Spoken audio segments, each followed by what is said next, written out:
खूबसूरत नौजवान है, वो खाना काबा शरीफ में दाखिल हुआ और किबला रुख खड़े होकर उसने नमाज पढ़नी शुरू की।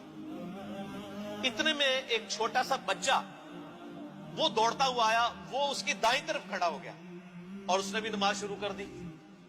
और थोड़ी देर बाद एक औरत आई, वो उन दोनों के पीछे खड़ी होगी और उसने भी नमाज शुरू कर दी। और मैंने देखा कि वो क़याम करते हैं, क़याम के बाद वो रुकू में जाते हैं, फिर सजदे में, और वो बच्चा और औरत भी उनके पीछे पीछे इक्तदा कर रहे हैं। तो मैंने अब्बास से कहा कि अब्बास बिन अब्दुल मुत्तलिब, ये तो बड़ा हैरान कुन मामला है जो मैं देख रहा हूं, मैंने अपनी जिंदगी में ऐसे कभी होते देखा नहीं है। तो हजरत अब्बास ने भी कहा थोड़े मैं भी नंबर टांग लवा, हालांकि इस्लाम नहीं लाए हुए थे। उन्होंने कहा पता ये कौन है? ये नौजवान खूबसूरत, ये मेरा भतीजा है, मोहम्मद बिन अब्दुल्ला। अच्छा, उन्होंने कहा अच्छा, और कहा ये छोटा बच्चा साथ खड़ा ना, ये भी मेरा भतीजा है, अली इब्ने अबी तालिब। और ये जो पीछे औरत खड़ी है ना, ये मेरे इस भतीजे मोहम्मद बिन अब्दुल्ला की बीवी खतीजा है।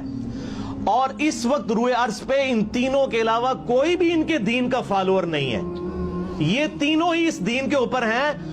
और ये शख्स क्लेम करता है कि मुझे जमीन और आसमान के परवरदिगार ने पैगंबर बनाकर भेजा है, और अनकरीब कैसरो किसरा के खजाने मेरे कदमों में ढेर होंगे, रोमन और पर्शियन अंपायर गिर जाएगी। और हालांकि हालत यह है कि सिर्फ 3 बंदे इस दीन के ऊपर हैं। तो हजरत अफीफ कहते हैं आए काश मैं उस वक्त कलमा पढ़ लेता तो मैं चौथा मुसलमान होता। बाद में हो गए मुसलमान, रूयर्स पे मैं चौथा मुसलमान होता।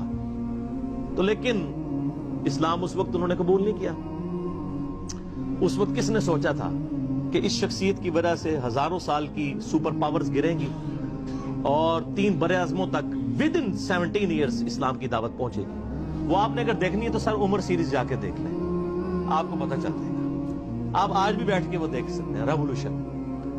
तो ये हदीस क्या आपको बता रही है कि 3 बंदों के अलावा कोई चौथा मुसलमान नहीं था, हजरत अब्बास कह रहे हैं। यानी अभी हजरत अबू बकर भी मुसलमान नहीं हुए थे और ज़ैद इब्न हारिसा भी नहीं हुए थे, 3 मुसलमान। आप यहां तक तो पहुंच गए कि ये 3 शुरू के मुसलमान हैं। नबी इस्लाम तो है ही है ना, आमनर रसूल बिमा उनज़िला इलैहि मिन रब्बिही वल मुमिनून। रसूलुल्लाह सबसे पहले अपने ऊपर खुद ईमान लेकर आए, मोहम्मद बिन अब्दुल्ला ईमान लेकर आए मोहम्मदुर रसूलुल्लाह पर सल्लल्लाहु अलैहि वसल्लम।